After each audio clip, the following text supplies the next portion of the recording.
دین پھیلائیں۔ ایک یہودی بچے نے میرے آقا صلی اللہ علیہ وسلم کو دیکھا۔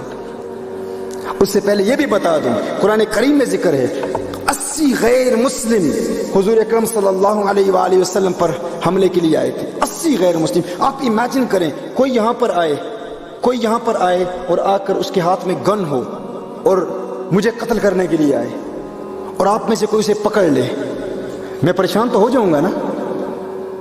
اگر میں کہوں کہ میں نے اس بندے کو معاف کر دیا، کوئی مجھے مارنے کے لیے آئے اور کوئی بندہ اس کو پکڑ لے اور میں کہوں کہ میں نے اسے معاف کر دیا، آپ میرے متعلق کیا کہیں گے؟ نوبل پرسن، پائس پرسن، کیسا عظیم انسان ہے، وہ قتل کرنے کے لیے آیا اور یہ کہتا ہے اسے سزا بھی نہ ہو، اسے جیل میں بھی نہ بھیجو، اس پر کوئی کرمنل افینس بھی نہ ہو، آپ کہیں گے کتنا اچھا انسان ہے۔ ہر بندہ یہی کہے گا نا۔ یہ حضور اکرم صلی اللہ علیہ وسلم کی زندگی میں بار بار ہوا، دشمن قتل کرنے کے لیے آئے، میرے آقا نے معاف فرما دیا۔ بار بار یہ واقعہ ہوا۔ 80 غیر مسلم حضور اکرم صلی اللہ علیہ وسلم کو قتل کرنے کے لیے آئے، صحابہ پر حملہ کیا، صحابہ نے ان تمام کو کیپچر کر لیا، حضور اکرم صلی اللہ علیہ وسلم نے سب کو معاف فرما دیا۔ یہ ہے میرے آقا صلی اللہ علیہ وسلم کا حسن اخلاق، یہ ہے رسالت میں آپ صلی اللہ علیہ وسلم کا پیار۔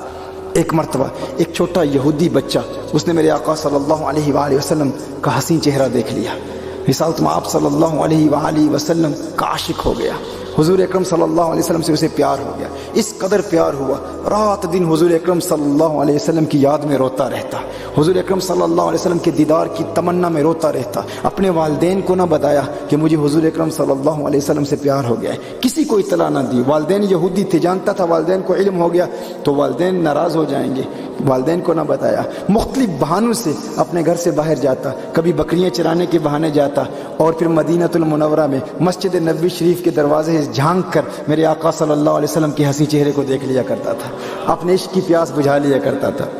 ایک وقت ایسا آیا، ایک مدت تک وہ حضور اکرم صلی اللہ علیہ وآلہ وسلم کو نہ دیکھ پایا، بیمار ہو گیا، اس قدر بیمار ہو گیا کہ بستر علالت کو بچھونا بنا لیا، بستر پر آ گیا، والدین پریشان، رشتہ دار، عزیز و اقارب سب پریشان، ڈاکٹرز کو بلا رہے ہیں کہ اسے کیا ہو گیا، سب اطباء علاج کی کوشش کر رہے ہیں لیکن انہیں معلوم نہیں ہے کہ اس کا مرض کیا ہے، کوئی ظاہری طور پر زخم بھی نہیں ہے لیکن اس قدر بیمار ہے کہ وہ جس کا چہرہ ہر وقت چمکتا تھا اب وہ بالکل کانٹے کی طرح سوکھ چکا تھا، بالکل اتنا نحیف اور کمزور ہو چکا تھا، اور بظاہر کوئی ایسی بیماری بھی نظر نہیں آتی تھی، کوئی زخم بھی نظر نہیں آتا تھا، گویا کہ وہ زبان حال سے کہہ رہا تھا یہ زخم طیبہ ہے، یہ سب کو نہیں ملتا، کوشش نہ کرے کوئی اس زخم کو سینے کی۔ میرے آقا صلی اللہ علیہ وسلم سے اسے پیار ہو گیا تھا۔ ایک وقت ایسا آیا، والدین پریشان، اطباء کو بلا رہے ہیں، ڈاکٹرز کو بلا رہے ہیں لیکن کسی کو پتہ نہیں کہ اس کی بیماری کیا ہے۔ پھر وہ شام بھی آ گئی جو اس کی زندگی کی آخری شام تھی، وہ بیمار عشق مصطفیٰ صلی اللہ علیہ وسلم تھا۔ اب اس قدر بیمار اور کمزور ہو گیا کہ وہ جو کلام کرتا، جب وہ بولتا تو کسی کو اس کی گفتگو سمجھ میں نہ آتی، اتنا پست آواز میں کلام کرتا۔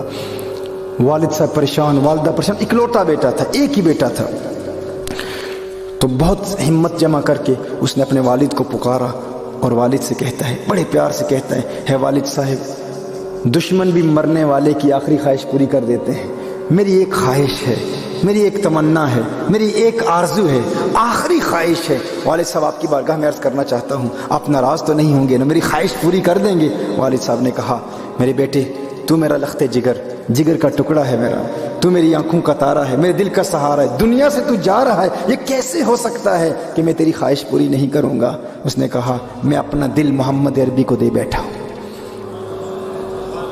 مجھے ان سے پیار ہو گیا ہے، میں ان کو چھپ چھپ کے دیکھا کرتا تھا لیکن آج اس دنیا سے جا رہا ہوں، میری آخری تمنا ہے، میری آخری خواہش ہے، ایک ہی آرزو ہے، ایک مرتبہ زندگی میں آمنہ کے لال کو دیکھنا چاہتا ہوں، ایک مرتبہ انہیں دیکھنا چاہتا ہوں۔ والد ناراض ہو گیا، اس نے کہا تو کیا کہہ رہا ہے، تو اسلام کے پیغمبر محمد سے پیار کرتا ہے، ان سے محبت کرتا ہے؟ اس نے کہا آپ نے وعدہ کیا تھا نا کہ ایک ملاقات ضرور کرائیں گے، میری آخری خواہش پوری کریں گے، آپ نے وعدہ کیا تھا، اب وہ خواہش پوری کر دیں۔ اب والد کیا کرتا، اکلوتا بیٹا، ایک ہی بیٹا، والد نے کہا ٹھیک ہے میں پیغام پہنچاتا ہوں۔ پھر پیغام پہنچایا گیا حضور اکرم صلی اللہ علیہ وسلم کی بارگاہ میں۔ اب ذرا تخیل باندھیں، چشم تصور سے وہ منظر دیکھنے کی کوشش کریں کہ حضور اکرم صلی اللہ علیہ وسلم کی بارگاہ میں پیغام پہنچایا جا رہا ہے۔ اب وہ جو کہتا ہے یہ حضور اکرم صلی اللہ علیہ وسلم علیہ باللہ ہر غیر مسلم سے نفرت کرتے تھے۔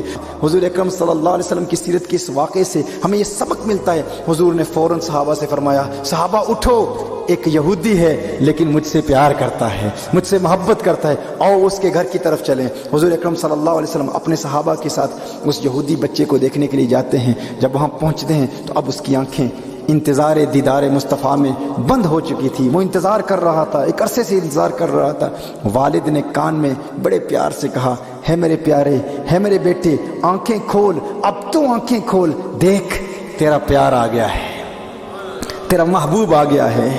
اور اس نے آنکھیں کھولی، حضور اکرم صلی اللہ علیہ وسلم کا حسین چہرہ دیکھا کہ کہتا ہے محمد صلی اللہ علیہ وسلم، میرے پاس نہ کوئی نماز ہے، نہ روزہ ہے، نہ حج ہے، نہ زکوٰۃ ہے، نہ عبادت، نہ تقوی، نہ قرآن کی قرات، نہ نوافل، کچھ بھی نہیں ہے۔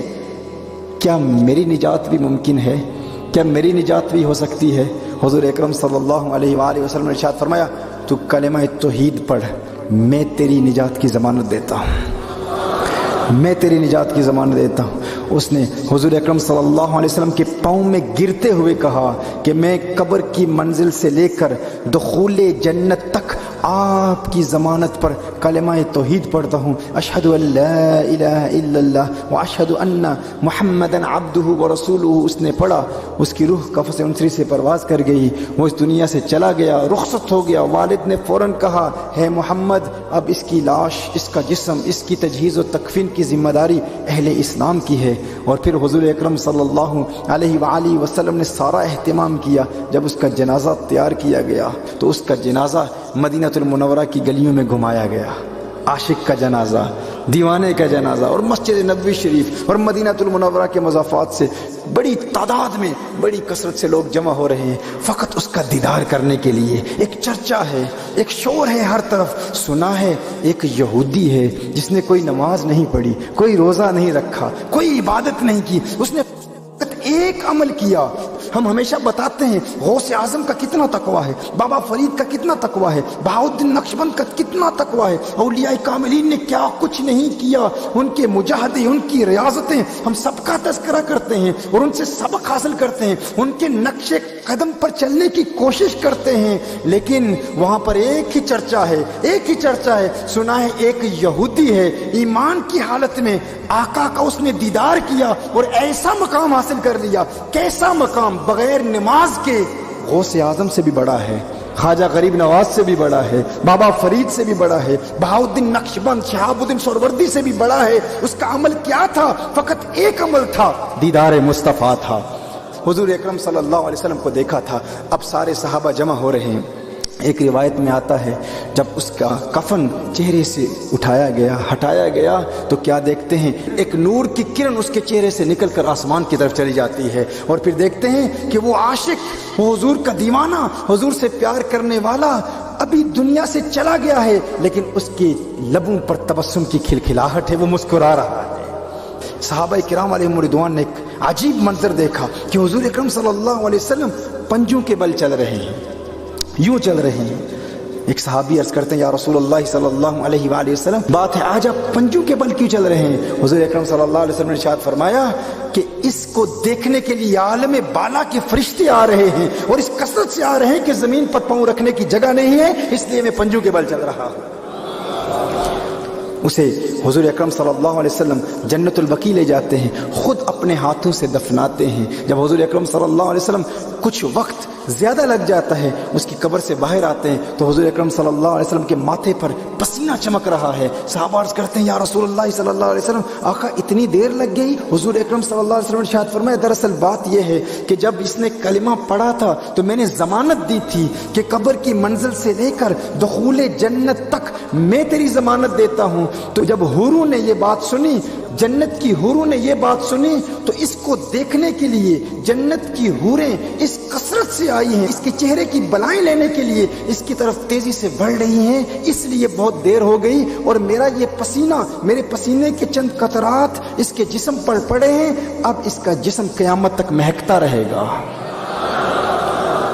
قیامت تک مہکتا رہے گا۔ یہ ہے میرے آقا صلی اللہ علیہ وسلم کا پیار۔ محترم احبہ، رسالت مآب صلی اللہ علیہ وآلہ وسلم کی سیرت، حضور اکرم صلی اللہ علیہ وآلہ وسلم کا حسن اخلاق، حضور اکرم صلی اللہ علیہ وسلم کے بیوٹیفل کیریکٹرسٹکس اپنے معاشرے میں ان کو پھیلانا ہے اور لوگوں کو ان سے آگاہ کرنا ہے۔ انشاءاللہ آپ دیکھیں گے کہ جو لوگ نفرت کی نگاہ سے آپ کو دیکھتے ہیں، انشاءاللہ ان کی نفرت پیار میں بدل جائے گی، لیکن شرط یہ ہے کہ ہمارا کردار رسالت مآب صلی اللہ علیہ وسلم کی تعلیمات کے مطابق ہو۔ ہم حضور اکرم صلی اللہ علیہ وسلم کے نقش قدم پر چلتے ہوئے غیر مسلموں سے وہی سلوک کریں جو خواجہ غریب نواز کرتے تھے۔ وہ رسول اللہ تھے، یہ عطاء الرسول فی الہند ہیں۔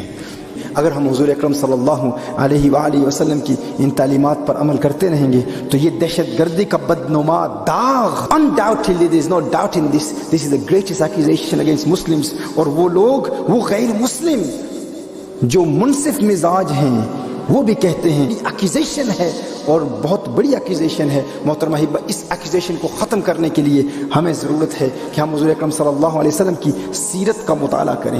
رسالت مآب صلی اللہ علیہ وسلم سے پیار دل میں پیدا کرنے کے لیے آج میں جس کتاب کو ریکمینڈ کرنا چاہتا ہوں وہ قاضی عیاض کی الشفا ہے۔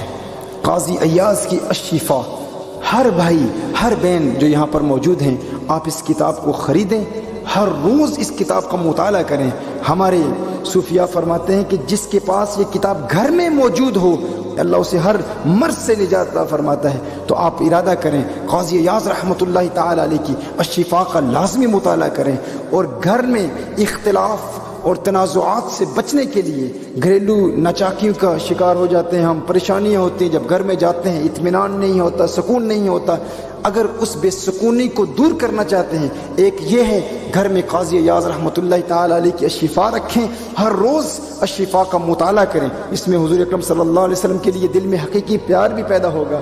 اپنے بچوں کو الشفا پڑھیں اور حضور اکرم صلی اللہ علیہ وسلم کی محبت کے واقعات سنائیں، اور جب بھی گھر میں داخل ہوں سب سے پہلے گھر والوں کو سلام دیں، بسم اللہ الرحمن الرحیم پڑھ کر حضور اکرم صلی اللہ علیہ وسلم کی بارگاہ میں صلاۃ والسلام کے گجرے نچھاور کریں، کہیں الصلاۃ والسلام علیک یا رسول اللہ۔ اس کی برکت یہ ہے کہ جو حضور کی بارگاہ میں جب بھی گھر میں داخل ہوتا ہے، حضور کی بارگاہ میں سلام پیش کرتا ہے، اس کے گھر میں اختلافات ختم ہو جاتے ہیں، تنگ دستی ختم ہو جاتی ہے، پریشانیاں دور ہو جاتی ہیں، آپ کی زوجہ آپ کی بات مانے گی اور خاوند زوجہ کی بات مانے گا، بچے فرما بردار ہوں گے۔ آئیے آج کی اس محفل میں ہم یہ ارادہ کر لیں، یہ پختہ ارادہ کر لیں، جب بھی گھر جائیں گے حضور کی بارگاہ میں درود و سلام کے گجرے نچھاور کریں گے، صلاۃ و سلام پیش کریں گے۔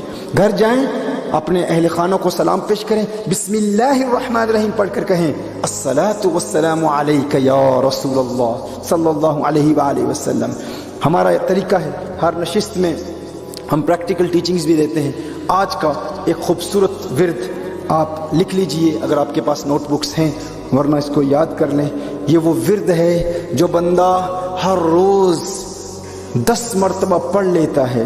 حضرت معروف کرخی رحمۃ اللہ تعالی علیہ ارشاد فرماتے ہیں آخرت میں وہ ابدالوں میں اٹھایا جائے گا، ابدالوں میں اٹھایا جائے گا۔ جو بندہ ہر روز یہ spiritual litany, whoever recites this 10 times every day, he will be raised with abdals in the hereafter. It's a very brief word, inshallah. I'll recite it. Allahumma aslih ummat Muhammad. Allahumma aslih ummat Muhammad. Allahumma arham ummat Muhammad. Allahumma farrij an ummati Muhammad. یہ 3 جملے ہیں، ایک مرتبہ پھر میں repeat کرتا ہوں۔ اللہم اصلح امت محمد، اللہم ارحم امت محمد، اللہم فرج عن امت محمد۔ ہمارے اسپریچول ماسٹرز کہتے ہیں کہ اس پر استقامت حاصل کرنا مشکل کام ہے، اس پر استقامت اسی کو ملے گی جس کی قسمت میں ہوگا کہ وہ آخرت میں ابدالوں میں اٹھایا جائے۔ یہ ایک ٹیسٹر ہے ہمارے لیے، اپنے آپ کو ٹیسٹ کر لیں کہ ہم اللہ کی بارگاہ میں کتنے اللہ کے قریب ہیں، کیا یہ ہمارے نصیب میں ہے یا نہیں۔ تو میں ایک مرتبہ پھر ریپیٹ کرتا ہوں، یعنی اس پر حالانکہ 3 ہی جملے ہیں، اب اپنے آپ سے سوال کریں، پوچھیں اور اپنا ٹیسٹ کر لیں، دیکھیں کہ آپ کو اس پر استقامت ملتی ہے کہ نہیں۔ میرے مرشد کریم رحمۃ اللہ تعالی فرماتے ہیں 40 دن جس نے مسلسل بالتواتر کنسیکٹیولی 40 days جس نے یہ پڑھ لیا اسے پھر استقامت مل جائے گی۔ 40 دن آپ پڑھ لیں، آپ کو ساری زندگی کے لیے آپ کی عادت بن جائے گی، لیکن 40 دن پڑھنا ضروری ہے۔ اور اگر 40 دن متواتر نہ پڑھ پائے تو پھر اندر کچھ خامی ہے، کچھ بڑی خرابی ہے، اس کو ختم کرنا ہے۔ بار بار کوشش جاری رکھیں، استقامت نہ ملے پھر بھی کوشش کرتے رہیں انشاءاللہ تعالی۔ اگر استقامت مل گئی تو جو شخص یہ کلمات 10 مرتبہ پڑھ لیتا ہے ہر روز، آخرت میں اسے ابدالوں میں اٹھایا جائے گا۔ ابدال کیا مقام ہے ابدالوں کا؟ آپ جانتے ہیں اولیاء اللہ کا بہت بڑا مرتبہ ہے۔ اور اس میں ایک روایت 3 مرتبہ کی امام غزالی نے بھی بیان فرمائی ہے، ایک روایت حضرت معروف کرخی رحمۃ اللہ تعالی علیہ کے حوالے سے 10 مرتبہ پڑھنے کی ہے۔ تو ایک مرتبہ پھر ریپیٹ کر لوں میں، کہ آپ سب نے نوٹ بنا لیا ہے؟ نہ ریپیٹ کروں؟ اچھا نہیں کرتا، میرے خیال میں آپ کہہ رہے ہیں ایک مرتبہ ریپیٹ کر لوں۔ اچھا صحیح۔ اللہم اصلح امت محمد، اللہم اصلح امت محمد، اللہم ارحم امت محمد، اللہم فرج عن امتی محمد صلی اللہ علیہ وآلہ وسلم۔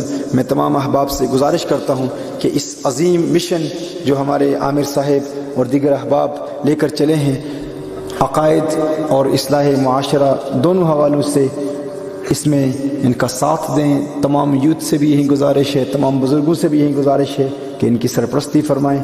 اللہ جل وعلا ان کی اس حسین کاوش کو اپنی بارگاہ میں قبول و منظور فرمائے۔